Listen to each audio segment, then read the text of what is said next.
Assalamu alaikum. Qu'Allah vous préserve. Ma question est la suivante. Ma fille a 9 ans et réside chez mes parents.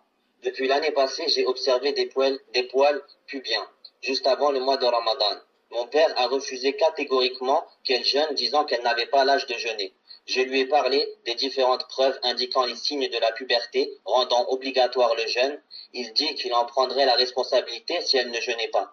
Je précise que ma fille a déjà jeûné durant l'année de son propre chef, sans problème. Allahumma barik. Finalement, j'ai convaincu ma fille de jeûner et elle a voulu malgré tout. Alhamdulillah. Cette année, le problème va se reposer. Quelle attitude dois-je adopter? Barakallahu fiqh. Alaykoum salam wa rahmatullahi wa barakatuh. Naam. Si donc il y a ce signe, Inch'Allah ta'ala, vous savez que la fille, ce n'est pas comme le garçon. Que, yani, elle devient pubère plus vite, naam, que le garçon. Ça, tout le monde le sait.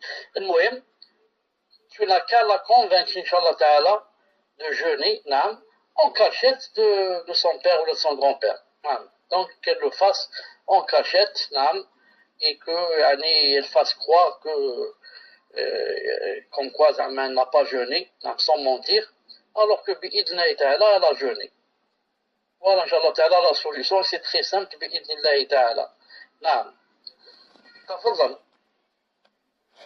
En fait, c'est concernant Siyam, la sœur qui a posé la question concernant sa fille qui est jeune, elle souhaiterait avoir un conseil, une nasiha pour sa fille par rapport à l'école, par rapport au Siyam à l'école, car sa fille, elle est scolarisée à l'école publique.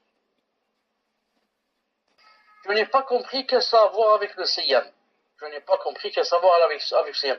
Ensuite, je profite ici pour lui dire une chose. Tout à l'heure, quand j'ai dit qu'elle fait croire à son grand-père qu'elle mange ou là, comment qu'elle fait? J'ai dit tout à l'heure sans mentir. Sans mentir. Par exemple, elle dit, qu'est-ce qu'il y a aujourd'hui à manger? À midi, elle dit comme ça, par exemple. À midi, elle dit, qu'est-ce que vous avez préparé à manger, par exemple, devant lui, pour qu'il entende, c'est tout, qu'il croit que, donc, cherche à manger ou là. Juste, elle dit comme ça des choses qui font croire que, Zama, elle mange. Non. Donc, par rapport à l'école, je n'ai pas compris la relation avec le Siyam. Tfadal. Peut-être que c'est car à l'école, en France, les professeurs, s'ils savent qu'elle ne fait pas, qu'elle ne mange pas, peut-être ils vont la forcer, ils vont lui imposer hajat d'Allah. Donc, si elle sait qu'on va lui imposer à manger de force, il ne faudrait pas qu'elle arrive à cela. Donc, elle va aussi feindre, c'est-à-dire s'asseoir avec celle qui mange, etc., et faire semblant de manger alors qu'elle ne mange pas. Elle s'assoit, elle met sa main dans l'assiette, etc., mais elle ne mange rien, elle est juste en train de parler, de rigoler, ceci, cela, pour les faire oublier qu'ils croient qu'elle est en train de manger.